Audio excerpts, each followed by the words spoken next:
Advertising. We've all seen it, heard it, been pissed off because it interrupted our show or music, but yet we still give it, our undivided attention. Why? Well, quite frankly, we feel as if someone is actually communicating with us as we sit there and watch or listen. Think about it. This is because advertising is communication. Advertisers will use pathos and creativity to grab our attention so that we will be the receiver of their message. Now, Warren and Fassett, in their book that we all have, Communication, Cultural Critical Introduction, they describe this process as SMR, sender to messenger to receiver. Now, in this case, the advertiser is the sender, the ad is the message, and then we are the receiver. So, without knowing so, we participate in this type of communication on a daily basis, whether we mean to or not. So the theory of advertising is communication happens without control. However, we do have control over the process, but we don't usually attempt to stop it. Why? Well, we as humans, we like to communicate. Whether we like it or not, it happens verbally, happens non-verbally, and, we're quite good at it if we don't even really need to say anything. So now what about the advertiser? The advertiser will use this communication factor I'm talking about to grab our attention, so our full focus is on their ad. You guys all know Bill Gates. Bill Gates is one of the wealthiest men in the world, an advertiser himself. He says that it's important to grab the audience's attention, and that creativity is a great way of doing so. Now, creativity can be from the headlines of an ad, or to the image or the tone, or even the music playing in the background.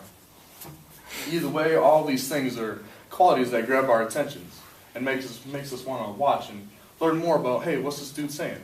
Or what's this ad talking about?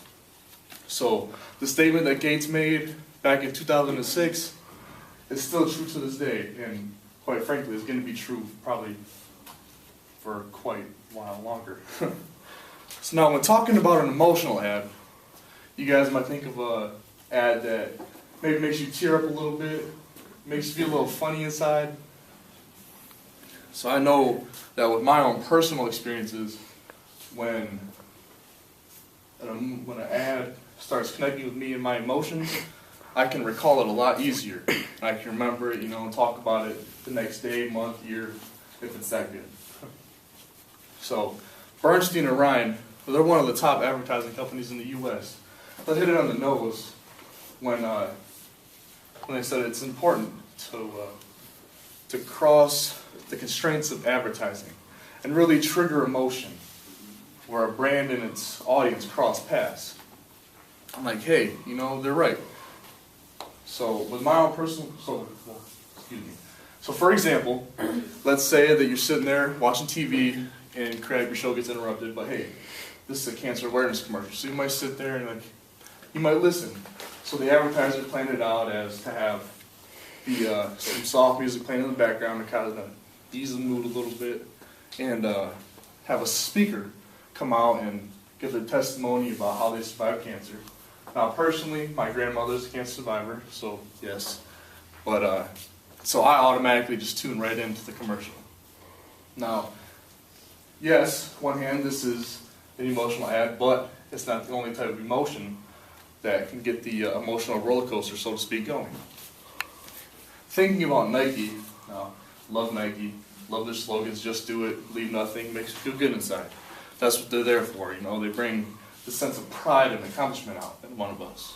As if a coach is standing there telling us that, hey, we can do this. You guys can accomplish this goal, just got to keep pushing. And Phil Knight, the co-founder of Nike, he states that in an interview back in 2009 that they're beginning to focus on the emotional essence of an advertisement to try and really connect with their audience. And I really think that they've been able to do that quite well. So although pathos and creativity are used by advertisers in a lot of their ads, they also have a tendency to focus on women in their ads. Now, So, as you all know, advertising's been around for quite a while. And really, advertisers use the same thing. They've used half-clothed women, they've used them in their bodies, positioned in a sexual manner. You know, it's just not right. They show them disrespect in that way. Now, I know that I'm a guy, and some of you girls are probably like, well, what are you talking about? You don't know what blah, blah. Well, truth is, when I see a guy in the commercial that may, have a six-pack, I'm like, dang, wish I had some of those, But it's all right. That's like a goal for me, trying to push myself. So in the same way, I would imagine it's the same thing for women. If you see a girl on there that you're like, man, why can't I look like her? Why can't I wear the same thing she's wearing? But then on the other hand, someone might be like, hey, you know what? I like this girl. She's nice. She looks good. Kind of reminds me of myself. So in a way, it can go both ways here. So in the end, what I'm trying to do here is raise, the awareness of advertising. And really, when you sit there and you watch or listen, don't just pay attention to, hey, that's a sweet scarf that dude's wearing, or some sweet sunglasses. Actually pay attention to the ad and critically analyze it, and then really see what the advertiser's saying. Thank you.